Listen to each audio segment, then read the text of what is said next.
Կարող ենք իմանալ փոխսալցման աշխատանքներից ինչ նորություն կա այս բայդրության, որովհետև դեռ քաղաքացիներից ահազանգեր ստացվում են, որ Ամենօրյա ռեժիմով իրականացվում են, ներկայապահին մեր ունեցած 200,000 տարեկան նախատեսված ծավալից իրականացրել ենք մոտ 30,000-ը, բայց չի բարեկարգման վարչության կողմից, ինչպես նաև հերթով սկսում են մեկնարկել նաև վարչակարգ ասֆալտապատման աշխատանքները, որոնք որ արդեն պետք է իրականացնեն երկրորդական փողոցներում։ Այսինքն սա վերջնականն է, թե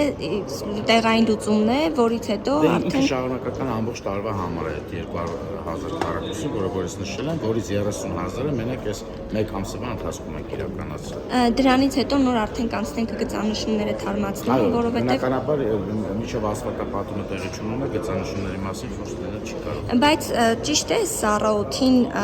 ասֆալտապատման աշխատանքներ անել։ Մի կողմից ասում եք հոսեր կան, մյուս կողմից ասում եք սառաօթին, ոչ թե այստեղ հարցը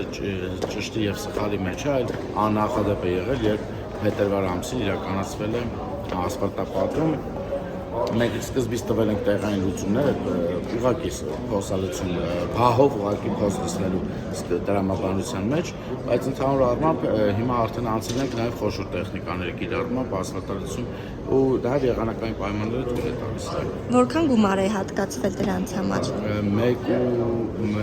1 միլիարդ, եթե չեմ սխալվում։ Ասֆալտապատման համար։ Բայց կարող մի 15 րոպե հետո